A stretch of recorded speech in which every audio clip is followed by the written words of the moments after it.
자, 249페이지 복대리죠. 의가 나오는데 이 복자는 다시 복자입니다. 다시. 갑이라는 사람이 본인이고 을이 대리인인데요. 만약에 을이 병이라는 사람을 다시 대리인으로 선임을 했는데 이 사람이 만약에 갑, 본인을 대리한다면 이 사람 우리가 복대리인이라고 합니다. 다시 말하면 대리인이 선임했지만 누구를 대리하죠? 본인을 대리하는 사람을 우리가 뭐죠? 복대리인이라고 합니다.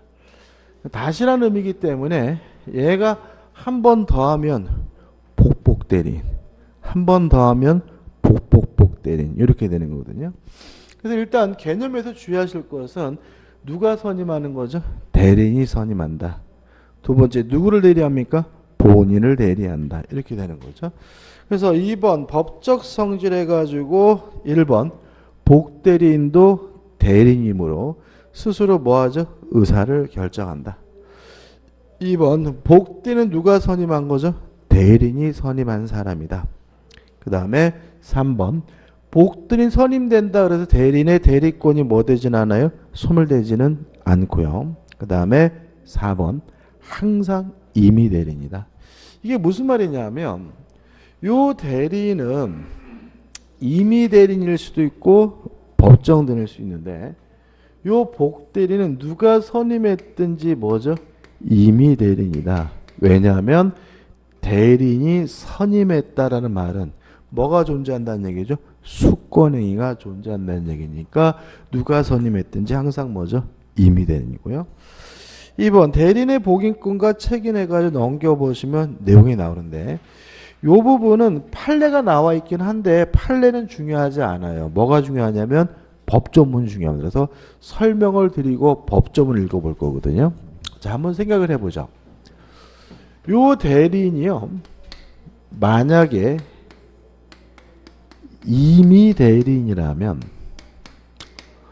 원칙적으로 대리인을 선임할 수가 없다. 복인권이 없습니다. 그러면 항상 복대리인을 선임할 수 없느냐? 아닙니다. 예외가 있는데 본인으로부터 승낙을 얻었던지 아니면 부득이한 사유가 존재하는 경우에는 임의 대리인도 예외적으로 복대리인을 선임하는 것이 가능합니다. 그 다음에 만약에 본인의 승낙이나 부득이한 사유가 있어서 복대리인 선임한 경우에도 선임을 잘 해야 되고요. 또 감독도 잘 해야 되기 때문에 선임 감독에 대해서 과실이 있다면 을은갑에게 책임을 부담하게 되는데 항상 이러한 책임을 부담하느냐? 그건 아닙니다. 만약에 본인의 지명으로 인해서 복대리인을 선임한 경우에는 원칙적으로 본인에게 책임 부담하지 않고요. 요 병익에 문제가 있다는 사실을 알면서 통지하지 않은 경우에만 통지하지 않았거나 해임하지 않은 경우에만 책임을 부담하게 됩니다. 자, 이런 얘기입니다. 갑이 을에게요. 네가 내 대신 대전 가가지고 아파트 사라라고 했다면 을은 뭐가 되죠? 임의 대리인이에요. 근데 을이 가기 싫어요. 그렇다 그래서 함부로 다른 사람을 보낼 수는 없는 거죠.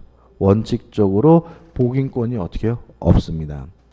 근데 만약에 갑이 다른 사람 보내도 좋다라고 뭐 했어요? 승낙을 했거나 아니면 병에 걸렸거나 교통사고를 당했다는 등의 부득이한 사유가 존재한다면 복대리인 선임하는 것이 가능한데 선임 똑바로 해야 되고요. 감독도 똑바로 해야 됩니다. 만약에 선임 감독의 과실, 잘못이 있어서 병의 갑에게 손해를 끼쳤다면 을은 갑에게 뭘 져야 돼요? 책임을 져야 됩니다. 근데 항상 그러느냐? 본인이 뭐 했어요? 지명을 했어요. 예를 들어서 갑이 을에게 뭐라 그러냐면 병이 똘똘하니까 병을 대신 보내라라고 누가요? 본인이 만약에 지명한 것이라면 병에게 문제가 있더라도 을은 갑에게 뭐라는지요? 책임을 지지 않습니다. 다만 문제가 있다는 사실을 알면서 갑에게 통지하지 않았거나 해임하지 않은 경우에만 을은 갑에게 뭘 지게 돼요? 책임을 지게 됩니다. 법조문 읽어볼게요. 왼쪽에 상단에 120조입니다. 대리권이 법률행위에 의하여 부여된 경우에는 임의대리인이죠. 대리는 본인의 승낙이 있거나 부득이한 사유가 있는 때가 아니면 복대리는 선임하지 못합니다. 우측에 121조입니다. 1항 전조의 규정에 의하여 대리인이 복대리는 선임한 경우에는 때에는 본인에게 대하여 그 선임 감독에 관한 책임이 있다 해서 선임 감독의 잘못이 있으면 본인에게 책임을 지고요. 2항 대리인이 본인의 지명에 의하여 복대리인 선임한 경우에는 그 부적임 또는 불성실함을 알고 본인에게 대한 통지나 그의 힘을 태만한 때가 아니면 책임이 없다라는 말은 원칙적으로 책임지지 않고 통지하지 않았거나 해임하지 않은 경우에만 뭘 지죠? 책임을 부담한다는 의미가 되겠죠. 끝입니다. 그래서 이 법조문만 정확하게 숙지하고 이해하면 돼요. 그 다음에 이제 두 번째. 만약에 을이 친권자나 후견인과 같은 법정 대리인이면 자유롭게 복대리인 선임할 수 있다. 복인권이 있습니다. 다만 책임은 강화돼 가지고 선임 감독에 관한 무과실 책임을 부담하게 됩니다. 근데 주의하실 것은 이 법정들이 항상 무과실 책임을 져야 되는 것은 아니고요. 만약에 부득이한 사유가 존재하게 있다면 존재한다면 무과실 책임이 과실 책임으로 전환되게 됨을 주의하시기 바랍니다. 다시 말하면 법정들은 자유롭게 복대리인 선임할 수가 있지만 책임은 강화돼서 무슨 책임이죠? 무과실 책임을 지는데 만약에 법정 대리인이 복대리인 선임한 것에 대해서 뭐가 존재하면요? 부득이한 사유가 존재하면 임의 대리인과 마찬가지로 과실 책임으로 전환됩니다. 우측에 법정 볼게요. 122조입니다. 법정 대리는 그 책임으로 복대리인 선임할 수 있다 이렇게 되어 있죠. 그러면 복대리인 선임할 수 있다는 말은 법정 대리는 복인권이 있다는 얘기고요. 그 책임이라는 말은 전적으로 책임을 져야 된다는 얘기거든요. 이걸 뭐로 보냐면 무과실 책임이라고 이해하고요. 그러나 부득이한 사유로 인한 때에는 전조 제1항에 정한 책임이 있다라는 말은 원래는 뭐죠? 무과실 책임이었는데 뭐죠? 과실 책임으로 뭐가 돼요? 전환된다. 이런 얘기거든요. 다 했어요. 얘기죠? 예를 한번 들어볼게요. 표정이 별로 안 밝으신데. 갑이요. 미성년자인데 술 처먹고 싸움박질 해가지고 유치장 들어갔어요. 그래서 을이라는 아버지 친권자가 자식이 아니라 왼수다라고 하면서도 아들을 빼내기 위해서 병이라는 변호사를 선임했어요. 그러면 이 사람은 누가 선임한 거죠? 친권자, 대리인이 선임한 거죠. 그렇지만 누구를 대리하고 누구를 변론합니까? 본인을 대리하고 본인을 변론하니까 이 사람이 뭐가 돼요? 복대리인이 되는 거죠. 이해되시죠? 그죠? 그 다음에 뭐 갑이 미성년자인데 토지가 있는데요. 이 토지가 미등기 토지예요.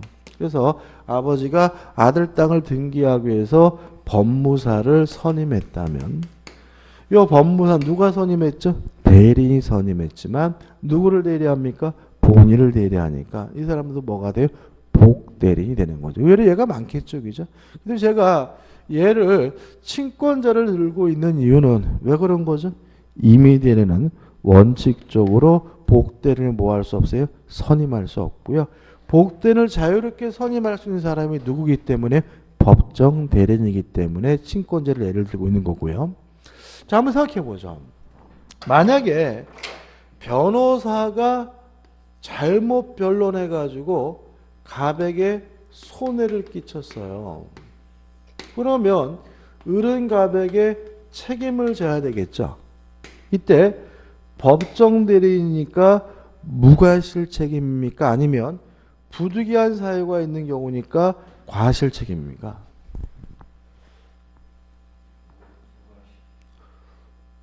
부득이하지 않나요? 아니, 유치자인 갇힌 아들을 빼내기 위해서 변호사를 선임하지 조폭을 고용합니까? 그죠? 부득이하잖아요. 그러니까 이건 뭐예요? 무과실이 아니라 뭐예요? 과실 책임인 겁니다. 무슨 말 아시겠어요?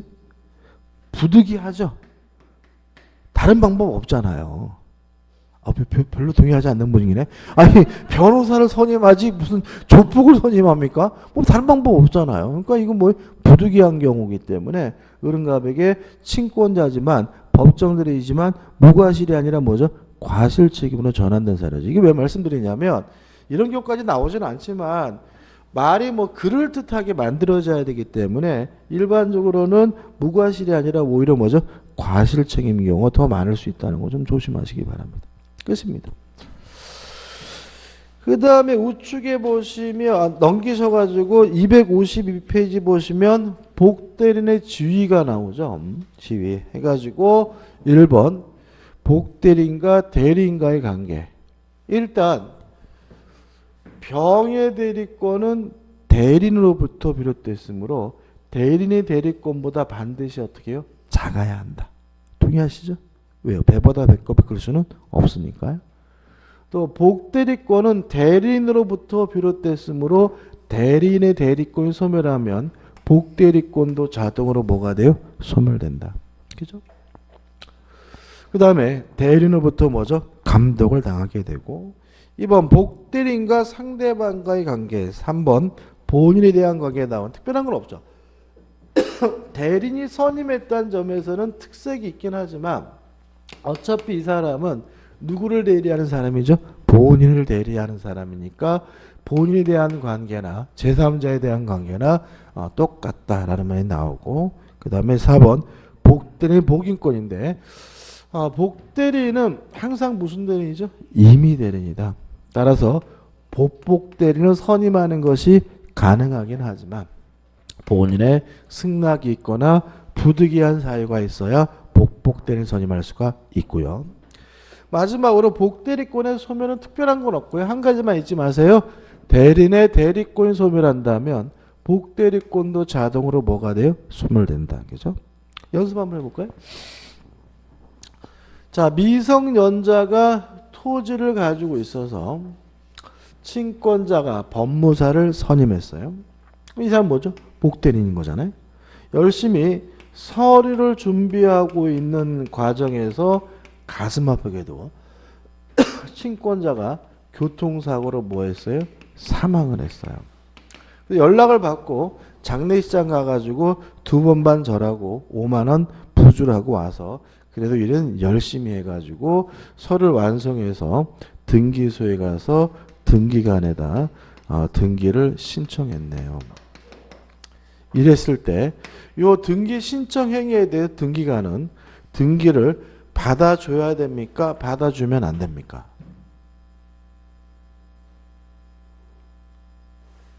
뭘 물어보니까 쉽죠? 그죠?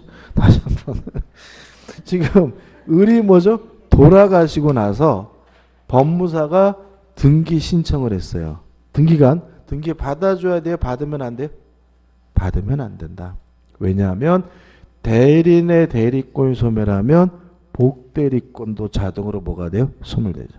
따라서 친권자가 사망하면 대리인이 사망하면 대리권이 뭐죠? 소멸되고 소멸되는 순간 병의 대리권도 뭐가 됐어요? 소멸됐으니까 병의 등기 신청 행위는 뭐죠? 무권대리입니다. 따라서 등기관은 그 등기 신청을 뭐 할 수 없습니까? 받아줄 수가 없다라는 것도 한번 생각해 보시기 바라고, 대리인의 대리권 소멸하면 복대리권도 자동으로 뭐가 돼요? 소멸되게 됩니다.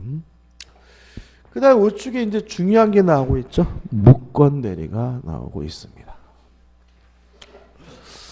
이 무권 대리는요, 좀 어렵습니다. 어려워하세요. 근데 제가 이런 말씀 드린 적이 있었나 모르겠는데, 민법은 어려울수록 기본적인 것만 하는 겁니다. 쉬울수록 깊이 있게 공부하는 겁니다. 전에 말씀드렸죠. 그죠? 이제 이런 말씀드렸어요. 그죠? 어려운 부분은 기본적인 것만 내도 틀리기 때문에, 어려운 부분은 뭐예요? 기본적인 것만 내요. 쉬운 부분은 깊이 있게 내 여러분들이 뭐예요? 틀리기 때문에 깊이 있게 내거든요. 근데 여러분들이 공부 습관이 과거의 학창 시절에 상대평가 시험 공부 그런 게 적어가지고 어려운 부분일수록 열심히 깊이 있게, 쉬운 부분은 대충, 그러면 어떻게 해요? 안팎으로 다 틀리는 거예요. 그죠? 그래서 오히려 쉽다라고 느껴지는 부분을 뭐예요? 깊이 있게 가야 되고요. 어려운 부분은 뭐만 하면 되는 거예요? 기본적인 것만 하면 되는 거예요. 굳이 어려운 부분을 뭐 할 필요 없어요? 깊이 있게 할 필요는 없어요. 그래서 특히 이 무권 대리 부분은 어렵다라고 평가되는 부분이기 때문에 깊이 있게 하지 마세요. 판례라고 하긴 하지만 뭐 이것저것 할 필요 없이 기본적인 것만 확실하게 뭐죠? 내 것으로 만들면 되는 부분이고요. 그래서 뭐가 중요하냐면 기본적인 틀을 잡는 게 중요해요. 교재 보기 전에 한번 틀을 잡아보자고요. 갑의 물건을요, 을이 지 것도 아닌데 병한테 팔아먹었어요. 여기서 이제 우리가 첫 번째 생각해 봐야 될 것은 을이 어떻게 갑의 물건을 팔아먹느냐, 요 문제인데, 두 가지 방법이 있을 거예요.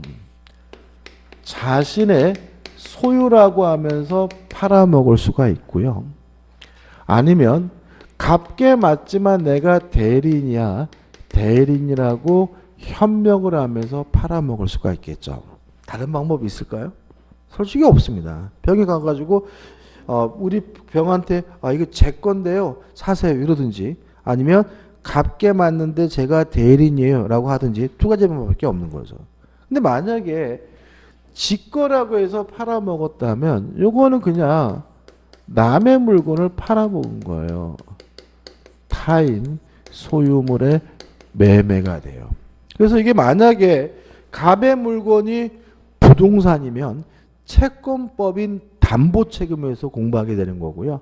만약에 갑의 물건이 동산이면 물권법에서 선의취득에서 공부해요. 이거는 무엇과 상관이 없어요? 무권들이랑 상관이 없는 거고요. 만약에 대리인이라고 현명을 했는데 실제로 을에게 대리권이 있다면 요거는 뭐가 되냐면 유권 대리가 되고요. 실제로 을에게 대리권이 없다면 이게 뭐가 되냐면 무권 대리가 되는 거예요. 그래서 첫 번째, 무권 대리란 대리인이라고 현명을 했지만 대리권이 없는 게 뭐죠? 무권 대리입니다. 따라서 무권 대리가 되려면 반드시 대리인으로서 뭘 해야 돼요? 현명을 해야 돼요. 대리인으로서 현명하지 않고 자신의 소유라고 해서 팔아먹었다면 무권 대리가 아니라 남의 물건을 팔아먹은 뭐가 되는 거죠? 타인 소유물의 매매가 됩니다.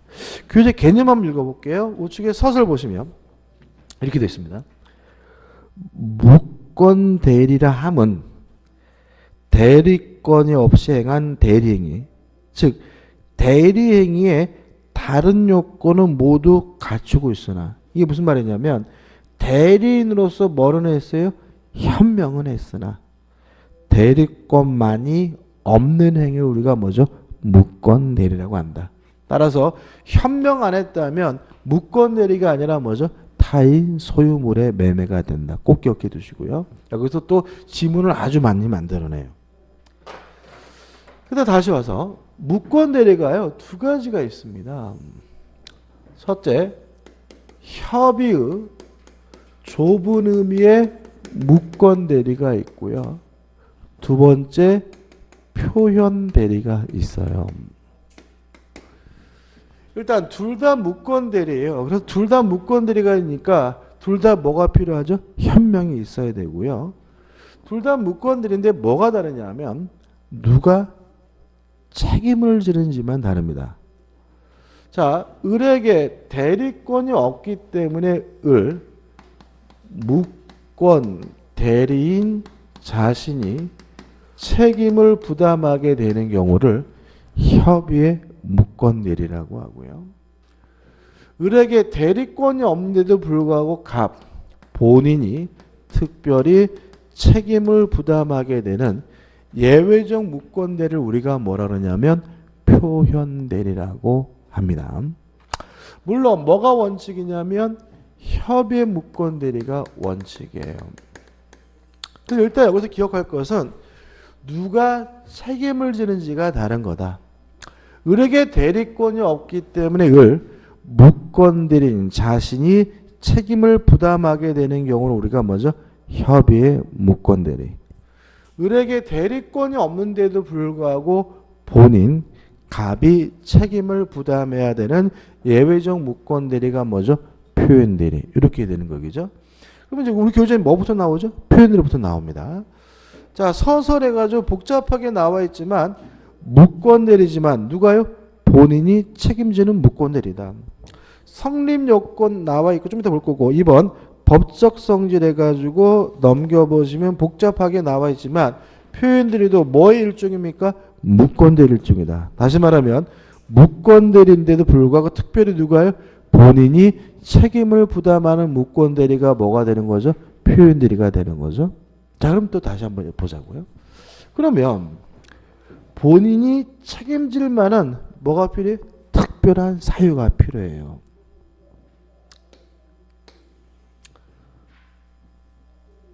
첫째, 대리권 수여의 표시.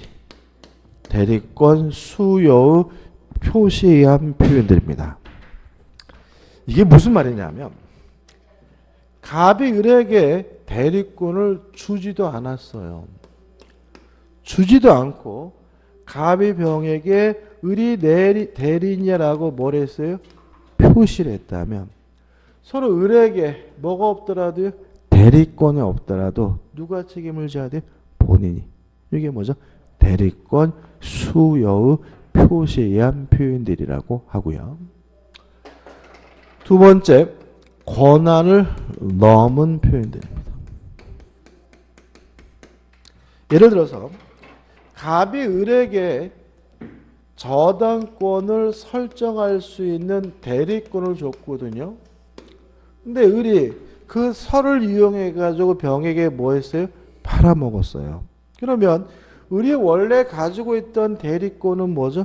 저당권 설정인데 실제 이루어진 것은 팔아먹었으니까 권한을 넘은 거죠. 이렇게 권한을 넘은 경우에 누가 책임을 집니까? 본인이 책임을 지게 되는데 이게 뭐죠? 권한을 넘은 표현들이죠. 그 다음에 세 번째로 대리권 소멸입니다.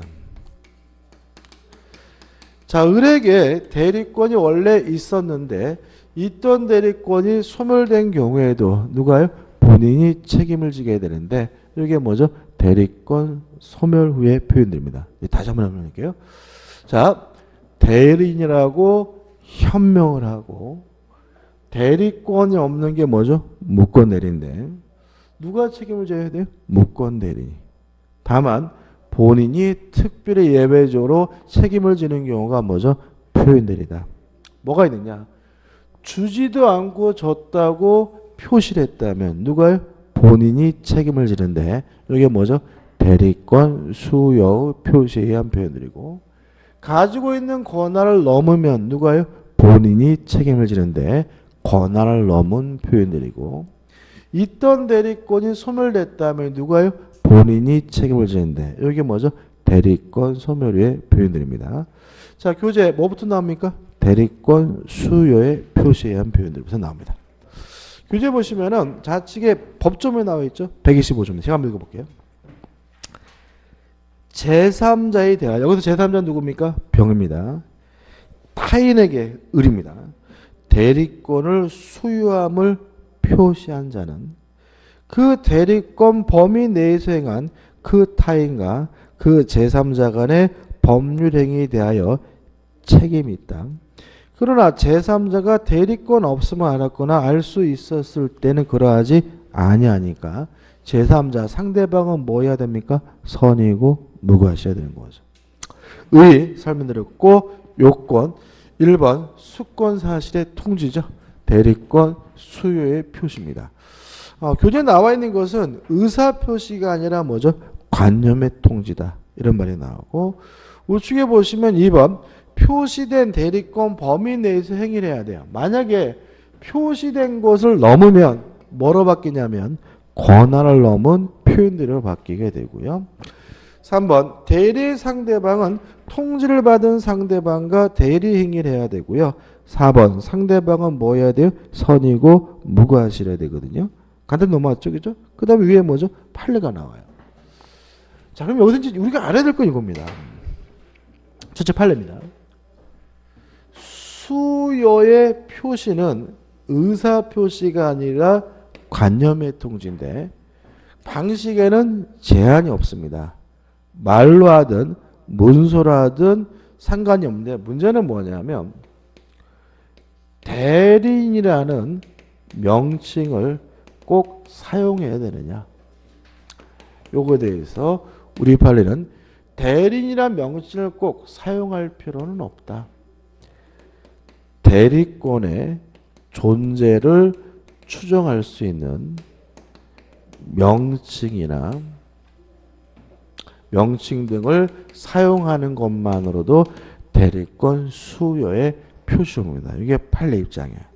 자, 이런 얘기예요. 갑이 병을 만나서 을을 소개시키는 거죠.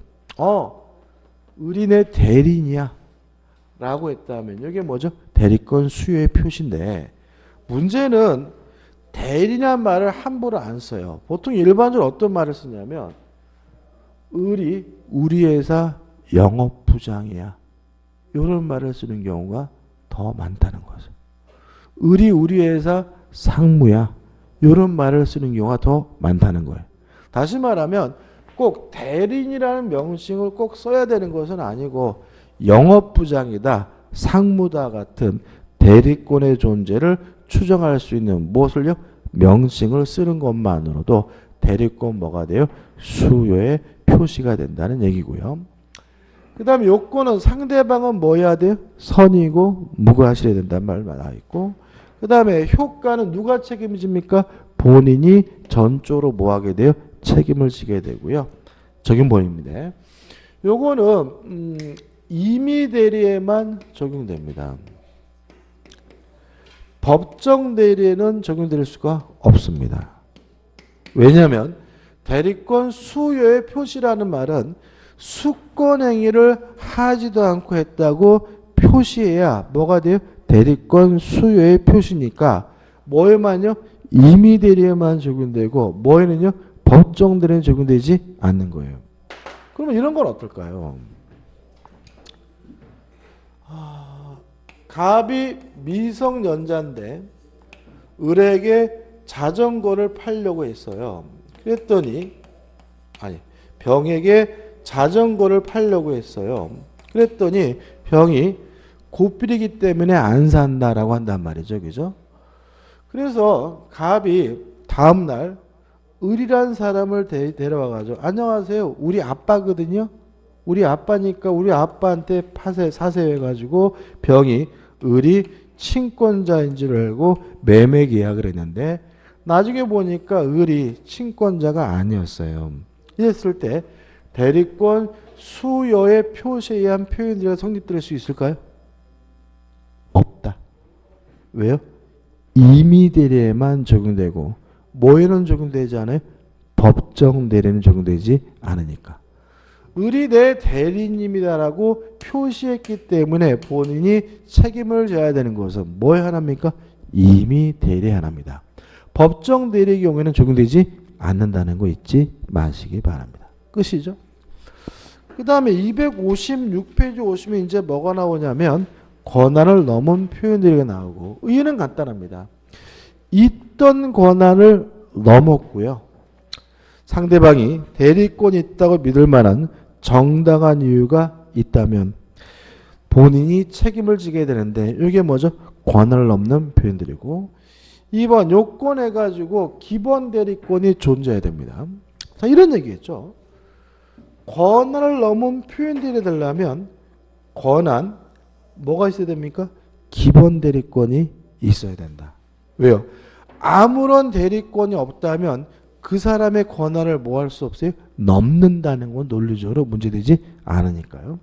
그다음 교재 나온 판례들은 뭐냐면 요 권한은 종류를 불문한다는 거죠. 다시 말하면 기본 대리권은 종류를 불문합니다. 그것이 임의 대리권이든 법정 대리권 따지지 않고 특히 가장 시험에 많이 나오는 것은 부부간의 일상 가사 대리권도 뭐가 될 수 있어요? 권한을 넘는 기본 대리권이 될 수가 있다는 게 우리 판례 입장입니다. 그럼 한번 생각해 보자고요. 갑이 소유하고 있는 아파트를요. 을이 부인입니다. 배우자죠. 배우자인 을이 병과 만나가지고 갑의 대리인으로서 매매 계약을 했어요. 이랬을 때 이 매매 계약은 기본적으로 뭐죠? 무권대리입니다. 왜냐하면 부부간에는 뭐가 인정돼요? 일상 가사 대리권이 인정이 되는데 남편의 아파트를 팔아먹는 것은 일상적인 집안일이 될 수는 없기 때문에 을에게는 기본적으로 뭐가 없는 거죠? 대리권이 없는 거죠. 그죠? 무권들인데 다만 뭐가 될 수는 있어요? 권한을 넘는 표현들이 될 수가 있습니다. 왜냐하면 권한을 넘는 표현들에서 이 권한은 종류불문 뭐해도 상관이 없어요.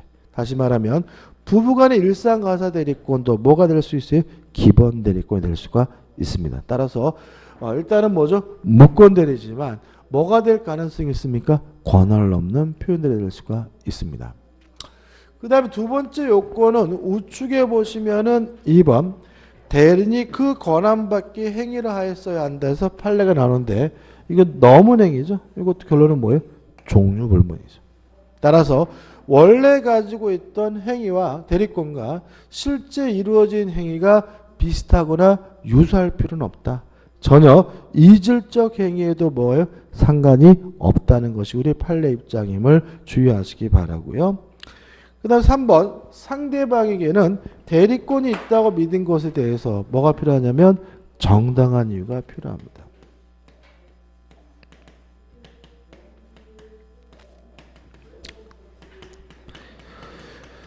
존재해야 되는데 정당한 이유가 뭐냐에 대해서 우리 판례는 선의고 무과실당이죠. 다시 말하면 병이 을에게 대리권이 있다는 사실을 믿은 것에 대해서 선의고 뭐 해야 돼요? 무과실해야 됩니다. 근데 여기서 조심해야 될 게 이런 겁니다. 보세요. 부인이 와가지고 남편 아파트를 팔려고 해요. 그죠? 그러면 을의 권한을 넘은 거잖아요.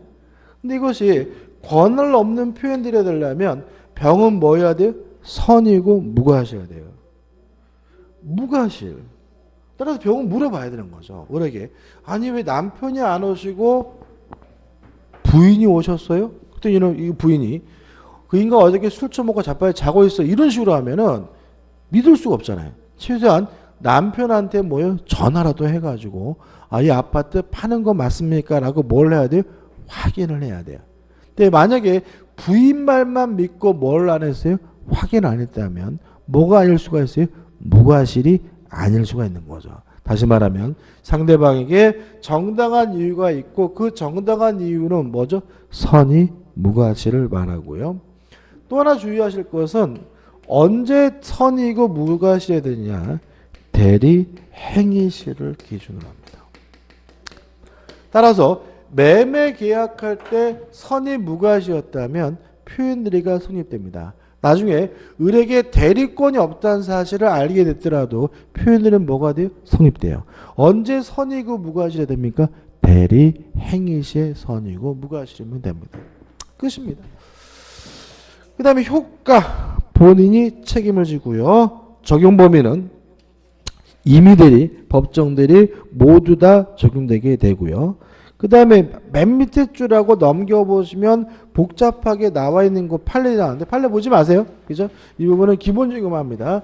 결국 무슨 얘기냐면 부부간의 일상가사 대리권도 뭐가 될 수 있어요? 기본 대리권이 될 수가 있으니까 만약에 배우자의 처분행위가 표현대리에 성립되려면 상대방에게는 정당한 이유 선의무과실이 필요한데 언제? 대리 행위셔야 된다. 여기가 나와 있는 거죠. 그 다음에 259페이지 오시면 뭐가 나오냐면 대리권 소멸의 표현들이 나옵니다. 이건 뭐 교재 안 봐도 돼요. 이게 무슨 말이냐면 대리권이 소멸됐고요. 플러스 상대방이 대리권이 소멸된 것에 대해서 선의고 무과실이라면 누가 책임을 집니까? 본인이 책임을 지게 되는데 이게 뭐죠? 대리권 소멸의 표현들입니다. 다 한 겁니다. 자, 정리해 볼게요.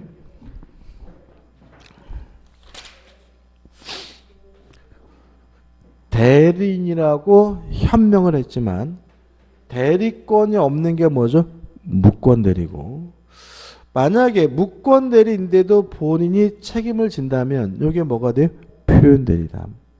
표현대리가 되려면 특별한 사유가 필요한데 첫째, 대리권을 주지도 않고 줬다고 표시를 해야 되는데 이게 뭐죠? 대리권 수요에 표시한 표현들이고 주의할 점은 첫째, 대리인이라는 명칭을 꼭 사용해야 되는 것은 아니다. 대리권의 존재를 추정할 수 있는 명칭을 쓰는 것만으로도 수의 표시고요. 요거는 임의대리에만 적용되고 법정대리는 적용되지 않는다. 그렇죠? 그 다음에 가지고 있는 권한을 넘은 경우에는 권한을 넘는 표현대리가 되는데 기본 대리권도 종류불문 뭐라도 상관이 없고요. 실제로 이루어진 행위도 종류불문 뭐라도 상관이 없고요. 상대방은 정당한 이유가 존재해야 되는데 선의무과실을 말하고 언제입니까? 대리행위시를 기준으로 한다. 그 다음에 있던 대리권이 소멸됐고 상대방이 선의고 무과실이라면 누가 책임을 집니까? 본인이 책임을 지게 되는데 이게 뭐죠? 대리권 소멸의 표현들이다. 이렇게 되는 거죠. 끝입니다. 다 했어요. 그 다음에 260페이지 오시면 4번 표현대리 효과에서 1번 본인이 표현대리 성립을 주장할 수 있는가? 없다. 자, 왜 그러냐면 생각해 보세요. 자, 본인 스스로가 표현대리 성립을 주장한다는 말은 본인이 뭐 하겠다는 얘기예요? 책임지겠다는 얘기죠. 본인이 책임지고 싶으면요. 추인하면 그만이에요. 굳이 표현대리 성립을 주장할 이유는 없기 때문에 본인은 표현대리 성립을 주장할 수는 없습니다. 2번 무권대리로서 효과. 자, 두 가지의 차이점은 뭐만 다르다고요? 누가 원칙적으로 책임을 지는지만 어떻게 해요? 다르다. 따라서 본인이 책임진다는 것을 빼고는 나머지 것들은 무권대리에 관한 규정이 그대로 뭐죠? 적용이 된다. 따라서 협의 무권대리에 관한 규정이 어떻게 해요? 적용되니까 한번 보시기 바라고 우측에 보신 이제 뭐가 나오죠? 협의 무권대리가 나오는데 쉬었다 볼 거고요. 이거 지우지 마십시오. 그죠? 계속 써먹어야 됩니다.